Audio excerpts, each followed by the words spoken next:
I was elbow-deep in hay when I heard the sound metal groaning, wood cracking, and then the unmistakable crash of something big hitting the ground.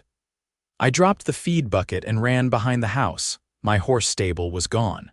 Flattened. Bulldozed. I froze, staring at the splintered beams and scattered roofing. My horses, thank God, were safe, tied up out back for a vet check that morning.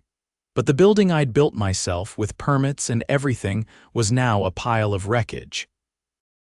And standing right in front of it, arms crossed and sunglasses glinting like she was auditioning for a low-budget villain movie, was Charlene Overton, Charlene, head of the Willow Creek HOA, the self-appointed queen of code violations and passive-aggressive newsletters. Middle-aged, always clutching her clipboard like it was a weapon, and constantly citing bylaws she barely understood. "You didn't have approval for this structure," she said, like she was talking to a child who colored outside the lines. I blinked. "You destroyed my stable. My horses could have been inside. You trespassed and demolished private property." "It was an unauthorized agricultural structure in a residential zone," she said, matter of fact. "We sent you notices." "Notices? You mean that handwritten note taped to my mailbox with no signature?" "That wasn't a notice, that was a threat," she shrugged. "We followed procedure. You'll thank us later when your property value goes up." I stared at her in disbelief. "You're insane." She turned on her heel like she'd just completed a charity event and walked right back toward her golf cart, parked beside the construction crew she'd apparently hired without consulting a single legal channel. That's when I knew this wasn't just HOA overreach. This was personal. "My name's Dax Zimmer. I'm a welding instructor, part-time farrier, and a man who doesn't take kindly to bullies, especially not ones who think a title on a clipboard gives them the right to wreck someone's life." I spent the next 2 hours documenting everything. Photos. Drone footage, thank you, teenage neighbor with a new toy. I called the city. Sure enough, my permits were still valid. No violations, no revocations. Nothing. Charlene had acted entirely on her own.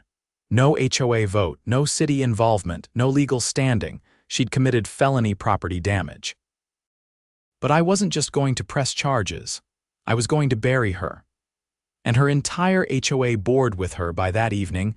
I'd already lined up a civil attorney and a land use specialist. My buddy Harris, who worked in the county clerk's office, got me public records on every HOA action taken in the past 5 years. And I found something interesting. Turns out, Charlene had a little habit of selective enforcement. Half the board had backyard sheds. One guy had an illegal koi pond. But no one got cited. No one but me, and the kicker. Her sister-in-law owned the construction company that bulldozed my stable. No bid process, no contract, just a handshake deal and a demolition. I wasn't just going to sue. I was going to file an injunction so hard it would put every home in Willow Creek under legal lockdown. And I'd make sure Charlene Overton never touched another clipboard again. By sunrise the next day, I had already filed a police report and turned over every shred of evidence I had. Officer Lillian Greaves took one look at the drone footage and raised her eyebrows so high they nearly hit her cap. She didn't even try to hide it, she said, flipping through the printed permit copies I handed her. "This is a slam dunk for property destruction. And if her board didn't authorize it, she's on her own. She's head of the HOA," I said. "She acts like that gives her king of the hill rights." "Well, it doesn't," Greaves said. "It gives her liability. Especially since she bypassed the city and used a private contractor." "She's related to the contractor," Greaves blinked. "You're kidding." "Wish I was." She called it in. Within 2 hours, the county sheriff's office had opened a criminal investigation into Charlene Overton for destruction of private property, abuse of authority, and potential fraud for misuse of HOA resources. But I wasn't waiting around for the legal system to catch up. I had another plan. I met with my attorney that afternoon, a bulldog named Reggie Cole who once sued a county zoning board into bankruptcy for ignoring fire code violations. He was already pacing when I stepped into his office. "I did a preliminary check," he said, sliding a folder across his desk. Your HOA is registered as a nonprofit corporation. Charlene acted outside the board's authority, which makes the HOA liable for her actions. Meaning we're suing the HOA and her personally, but that's not even the fun part. He opened another file. I found a clause in Willow Creek's charter. If the HOA is found negligent in a civil suit, the court can freeze its operations under a receivership. That means we can lock them out of decision-making until the case is resolved. You're telling me I can shut them down, not just them, Dax. We can freeze every HOA action, dues collections, enforcement, everything. No fines, no meetings, nothing gets approved, it all goes on pause. I leaned back in the chair, letting that sink in. How fast can we file? Already did, Reggie said. Emergency motion for injunctive relief. Judge hears it Friday. That gave us 3 days. In the meantime, word had started to spread around Willow Creek. It wasn't hard. I hadn't said a word, but someone on the HOA board had. By Wednesday, residents were stopping me on the street, whispering questions like I was a walking FOIA request. Dax, is it true Charlene used HOA money to pay her cousin's crew? Did you really get a permit years ago? I heard she didn't even call the city before the bulldozer came in. I answered calmly. No need to stir the pot, the facts were doing that for me. But I was careful not to say anything that could mess with the case. Instead, I handed out copies of my permits to anyone who asked and suggested they check their own backyard structures. That's when the real unraveling started. Turns out Charlene had been running the HOA like a private fiefdom for years. She'd ignored complaints about her own friends' violations, fined people with no warning, and pushed through changes to landscaping rules without holding votes. And it wasn't just my stable she had a problem with. She'd gotten into it with a disabled veteran down the street over his access ramp. Tried to have a young family fined for unauthorized chalk art on their own driveway. Killed a community garden project that didn't match her aesthetic vision. The neighborhood, once just quietly irritated, was now boiling. People started pulling out their own paperwork. One woman discovered Charlene had voided her solar panel application without ever submitting it to the board. Another had paid a $500 fine for a non-compliant mailbox that turned out to be identical to Charlene's nephew's. By Thursday night, we held an unofficial town hall. Not sanctioned by the HOA, of course, but we didn't need their blessing. We used the community park, took over the picnic tables, and projected the drone footage onto the back wall of the maintenance shed. Gasps. Outrage. Someone actually shouted, "She's lost her damn mind." And no one disagreed. That's when a man in a blue flannel jacket stepped forward. He introduced himself as Lionel Varga's retired municipal judge. Quiet guy, lived on the corner lot, no one ever bothered.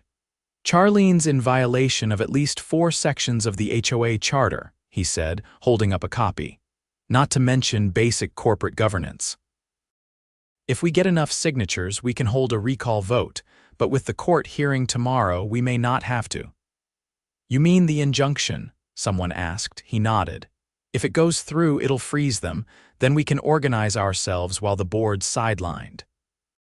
Maybe even rewrite some of the bylaws. That got real applause. By the time the sun rose Friday morning, I had over 40 affidavits from neighbors detailing Charlene's abuses. Reggie added them to our evidence packet. We walked into the county courthouse with a stack of documents thicker than a phone book and a community at our backs. The courtroom was small, but packed. Charlene sat at the defense table, her arms stiff at her sides, face pale and tight. Her lawyer, a thin man with the charisma of wet cardboard, stood when the judge entered, but said almost nothing the entire proceeding. Judge Corwin, a no-nonsense woman with silver hair and a reputation for slicing through nonsense, flipped through our evidence in silence. At one point, she paused over a photo of the demolished stable. This was done without written authorization. Yes, Your Honor, Reggie said. No board vote, no public notice, no city consultation. She acted unilaterally and used a contractor with a familial connection. Corwin narrowed her eyes. Miss Overton, is this true? Charlene opened her mouth, but her lawyer quickly stood. Your Honor, my client believed belief is not authorization, Corwin interrupted, and this is not a criminal trial. We're only here to determine if a temporary injunction is warranted. She rayed for another 10 minutes, then looked up. Motion granted. Effective immediately, the Willow Creek Homeowners Association is enjoined from conducting any administrative functions, collecting dues, enforcing codes, or executing any authority until the matter is resolved. You could feel the air shift in the room. Charlene's face collapsed. Her lawyer whispered something to her, but she didn't respond. She just stared ahead like someone had pulled the floor out from under her. Outside the courthouse, neighbors clapped me on the back. Some shook Reggie's hand, but I kept it low-key. We'd won the first battle, but the war wasn't over. The civil suit was still moving forward, and I had every intention of seeing it through. That evening, I got a call from Harris at the county records office. You might want to take a look at this, he said. Charlene filed a lien against your property last month, completely fabricated. No board vote, no documentation, just her signature. Is that even legal? Not even close. And if she did it to you, she might have done it to others. I felt a chill run down my spine. Can you run a full check already on it? This wasn't just about a stable anymore. Charlene had weaponized the HOA's authority to intimidate and control. But now she'd been exposed. And with the injunction in place, she couldn't hide behind procedure or policy anymore. She was just another homeowner, facing a lawsuit, facing charges, and soon facing her neighbors. Saturday morning, I was ankle-deep in lumber, measuring out the dimensions for a temporary shelter, when a white pickup pulled into my driveway. The man who stepped out was tall, late 50s, and wore a sheriff's badge on his belt, not the local deputy from the other day. This man had presence, the kind that made you stand up straighter without thinking. Dax Zimmer? He asked, stepping up and offering a firm handshake. That's me. Sheriff Cole Tanner, county's starting an internal review on the Willow Creek HOA. Thought I'd come talk to you myself. I nodded and wiped my hands on my jeans. Got a lot of mess to sort through. You want coffee? Appreciate it.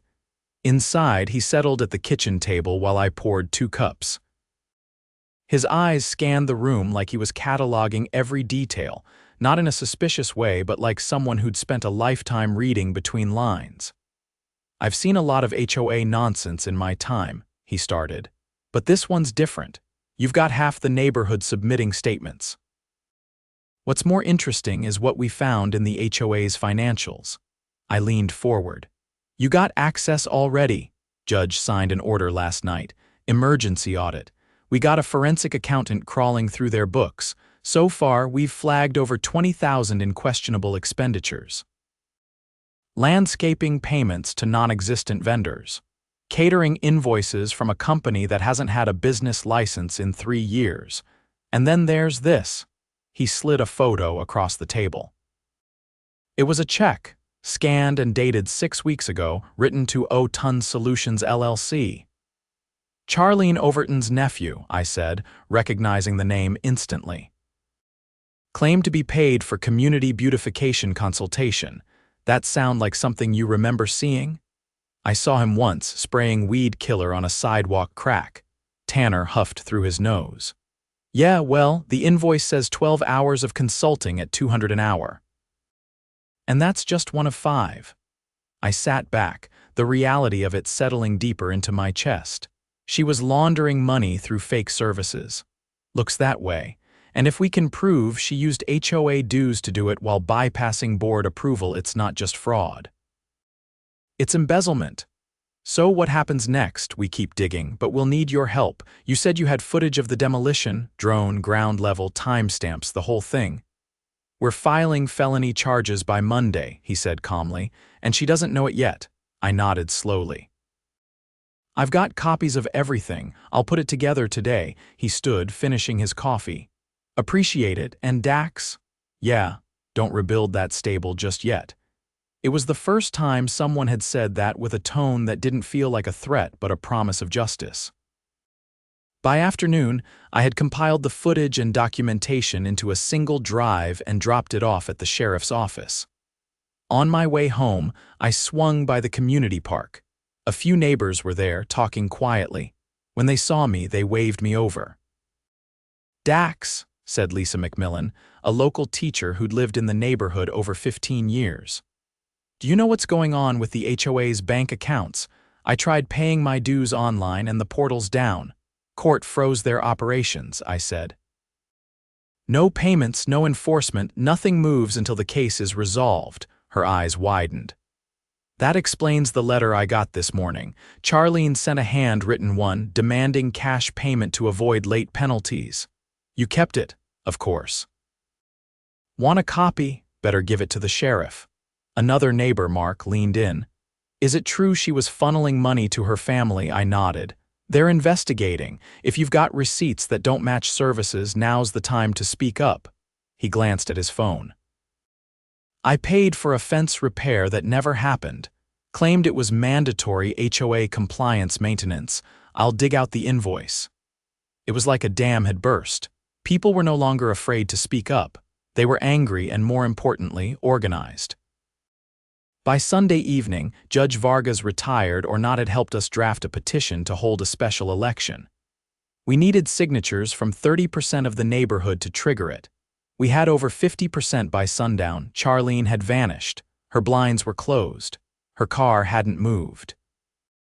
But then, just after nightfall, her porch light flicked on and she stepped outside. She wasn't alone. 2 men in suits followed her down the driveway, one carrying a folder, the other with a tablet.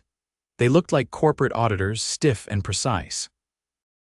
I watched from a distance, phone in hand, just in case. They didn't stay long. 15 minutes later they left and Charlene stood there, arms limp, staring at the ground. She didn't even see me watching. The next morning, Sheriff Tanner called. She tried to access the HOA's reserve accounts. Bank flagged it. Why would she do that now? She knows the walls are closing in. We've got a warrant out for her arrest. Execution will happen within the next 48 hours. Charges: fraud, destruction of private property, criminal misrepresentation, and misappropriation of funds. And we're not done yet.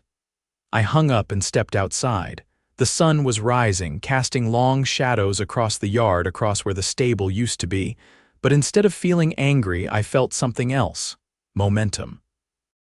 That afternoon, the City Council scheduled an emergency review of Willow Creek's HOA charter. Turns out, they'd received complaints going back years, ones that were mysteriously resolved by Charlene's office without investigation.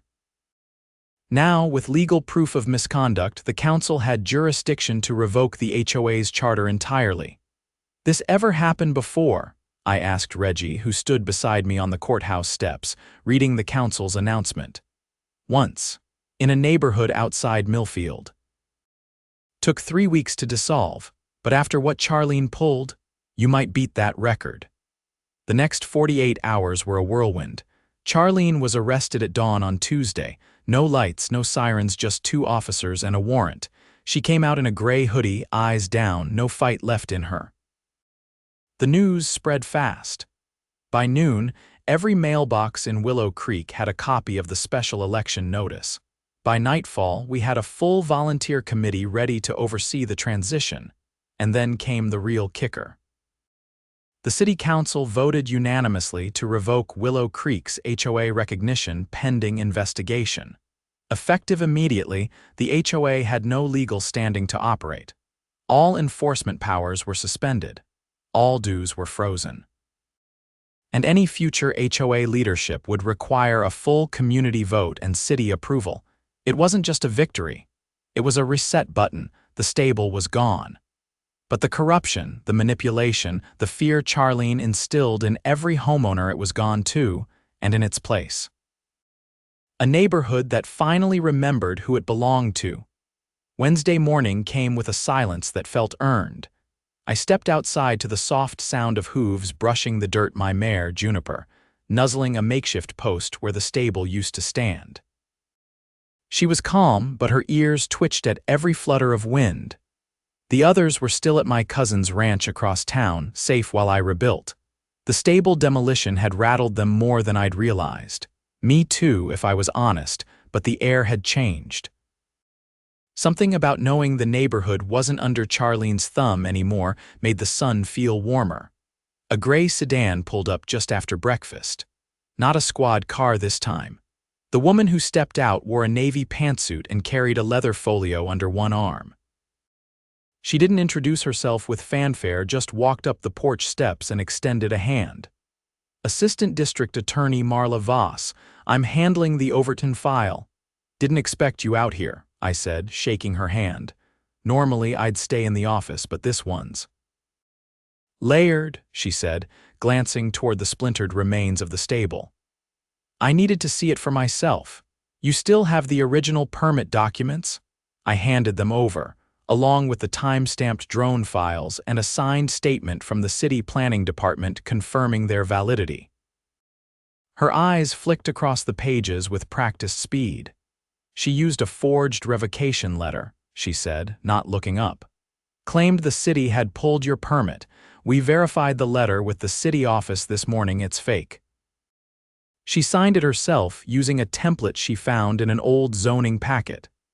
"She's already facing fraud and destruction charges," I said, folding my arms. "What's that change? It adds impersonation of a municipal officer. That's a felony on its own." "And it means she didn't just act recklessly, she planned it. She knew exactly what she was doing when she ordered that crew onto your land." I didn't say anything at first. I just looked out toward the lot where my old beams still lay cracked and splintered. "She ever do this to anyone else?" I asked finally. Marla paused. "That's the other reason I came. We've started uncovering a pattern. Most of it's buried under fake notices and missing meeting minutes, but there's a woman 2 blocks over, widowed, mid-60s. Charlene had her fined until she was forced to sell. The buyer, Charlene's cousin." I turned back to her. "How long was this going on?" "Longer than anyone realized. We've got a working theory she was using certain fines to push out homeowners and redirect purchases to her family's LLC. The ones who didn't leave quietly. She manufactured violations until they cracked. Jesus. She left a paper trail a mile wide," Marla said, closing her folio. "But the thing is, no one ever challenged her, until you." I didn't say anything for a moment. Then I asked, "What happens now?" "We're filing additional charges by Friday, real estate fraud, wire fraud, possibly even racketeering if the financial connections hold. She won't be seeing the outside of a courtroom for a long time." That night, I drove over to the community center. The place had been dark for weeks. Charlene had suspended activities under the guise of budget concerns. But now, the lights were on. Someone had pulled out the folding chairs and coffee brewed in the back room. I walked in to find about 30 neighbors already seated. Lionel Vargas stood near the front, hair neatly combed, wearing a dark green sweater and holding a folder of handwritten notes. He nodded when he saw me. "We've got enough for a full interim committee," he said quietly. "We'll hold a permanent vote once the city finishes reviewing the charter. But for now, we need to keep things stable." I raised an eyebrow. "You sure you want the job?" "I don't, but I've got experience and people trust me. That's enough." I took a seat near the back. Lisa McMillan stood and addressed the crowd. "Before we start, I want to say this. We owe Dax a lot." He didn't just stand up to Charlene. He made it possible for the rest of us to speak up. And he's the reason we're going to rebuild the kind of neighborhood we actually want to live in. Applause followed, sincere and steady. I nodded once but stayed seated. I wasn't in it for recognition. I just wanted to live in peace. Maybe now that was finally possible. After the meeting, Lionel caught up to me outside. "City Council's drawing up a new oversight clause. From now on, any HOA leadership will have to submit quarterly financials to the city. No more backroom decisions." They really doing it? They are. And get this, city's planning to audit every HOA in the county. Charlene might have been the worst, but she wasn't the only one. I whistled low. "She started a movement she won't get to see," he smiled faintly. Funny how justice works. The following week, I got a letter in the mail from the county court. My civil suit had moved forward faster than expected. A judge ruled in my favor on all counts. Charlene was ordered to pay full restitution for the stable, legal fees, and punitive damages. The HOA's insurance policy, which she'd misused for years, would be liquidated to cover the amount. I used part of it to order new lumber and a steel frame. This time, the stable would be hurricane-proof. The rest donated to a community fund Lionel set up to help homeowners recover from wrongful fines and property damage. Over a dozen families had come forward, each with their own story. Some had lost gardens, others had been fined for driveways that were never out of compliance. One man had lost his dog when Charlene ordered an unapproved pest control company to spray near his backyard fence. It felt good to see the money go where it belonged. By the time spring came around, Willow Creek looked different. Cleaner in some ways, more honest in others. The new board had been elected by unanimous vote. They posted meeting minutes online. They asked for opinions instead of issuing mandates. The power trips were gone, and so was Charlene. Her trial began in late April. I testified on the second day, laying out the timeline of her actions, the forged documents, and the demolition itself. I kept my voice steady. I didn't need to embellish.